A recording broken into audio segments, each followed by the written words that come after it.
Hello, I'm Peter Knights and I'm here with David Parkin. I'm not sure whether I'll call him Skip today at this interview or David or just Parko, so we'll get a little bit of each. That was our era. I'll answer to them all. Answer them all, and we had a few nicknames. Mine was Boy, Country Boy, and I'll stay with that as well. But we're not here to talk about that. We're here to talk about this magnificent Hawthorn Footy Club archive collection, and here we've got this icon series. I'm not sure if you've had a chance to have a flick through of this collection yet, Parko? I have, Pete. I've had it at home for a long week and I haven't done much else but keep my head in that because I keep finding things, things about our history, things about people that I've known and people that I didn't know that were associated with the great history of this club. It's fantastic to be able to sort of spell out the Hawthorn history, its traditions, its culture through a piece such as this. And one of the great things about it, it just enables people like us to reminisce, and that's about all we can do nowadays, reminisce. True. But at least we've got something to reminisce about. And it's amazing as you go through this just to see the changes over time. One thing that comes to mind, just from a playing point of view, when we started off as a player, I know I came to Hawthorn as a result of through the zoning. Now you've got drafting. How did you actually come to the Hawks? Well, Pete, a bit like you, but residentially, if you lived in Hawthorn, you were bound to play at Hawthorn. I was a very keen Melbourne supporter, I have to say, as a young boy growing up, but because I lived just round the corner from the Glenferrie Oval, I was duty bound to play at Hawthorn just by my resident status.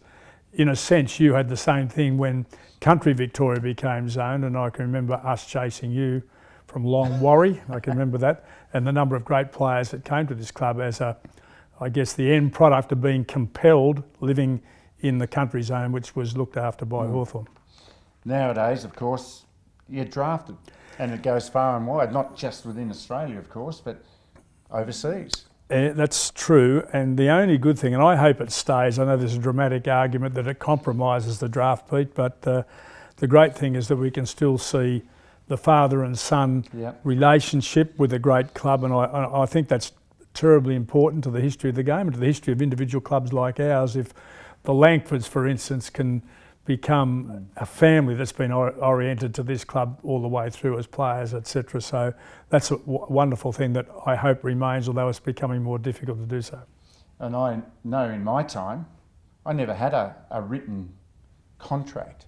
It was just verbal, shake of the hands. What about your days, playing days? Did you ever have a written contract? No, I never saw a written contract.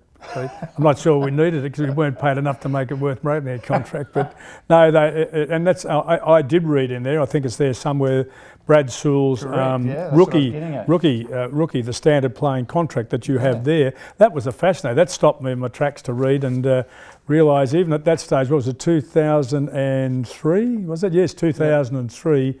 He was earning something like $18,000 as a rookie, where he probably played the whole year, his first year at Box Hill. As a rookie. I think my first cheque with the Mighty Hawks was around about $600 for a season's work. It's amazing how times have changed, the professionalism. What about from a coaching perspective? You must look at today's coaches and think back, let's say the 70s, when you were pretty busy with your 9 to 5 job, not much sleep had of a night time. You compare today's coaches with coaching back in the 70s, say, when you coach the... Yeah, but Pete, we got to look, I looked upon it as a paid recreation, if you like, something that we did over and above our normal work. I think I might have coached Hawthorn to a premiership in 1978 for $8,000.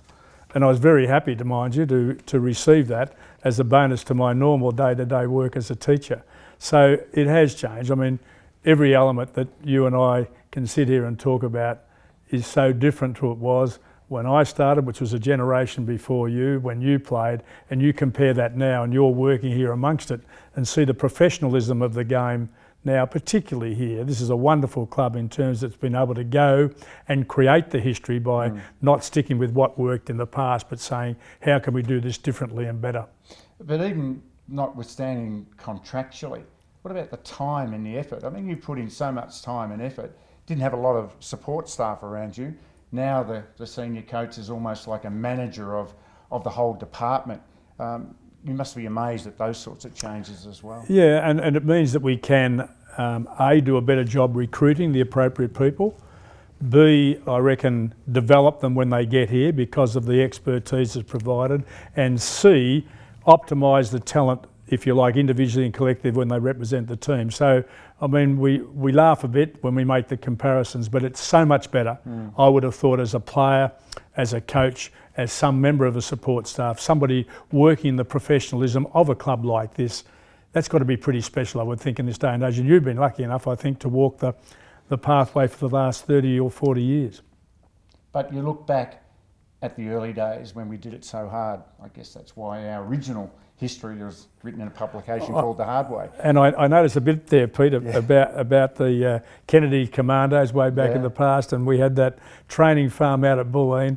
And I think today's players would, I don't know, I'd laugh their heads off because it was very hard work, I'd have to say, but in the primitive sort of conditions on the riverbank of the Yarra, and we were punishing ourselves like army or military commandos in the forces, but it was terrific time. You know, it brought us together in a way, I think, doing those things that it's hard to manufacture that in any organisation. Well, we're going to leave everyone to make their own opinion of just how great this publication is. But it's been terrific just to reminisce just a little bit about our history, and everyone's got a great opportunity to really look back on Hawthorn's great history through this archives collection.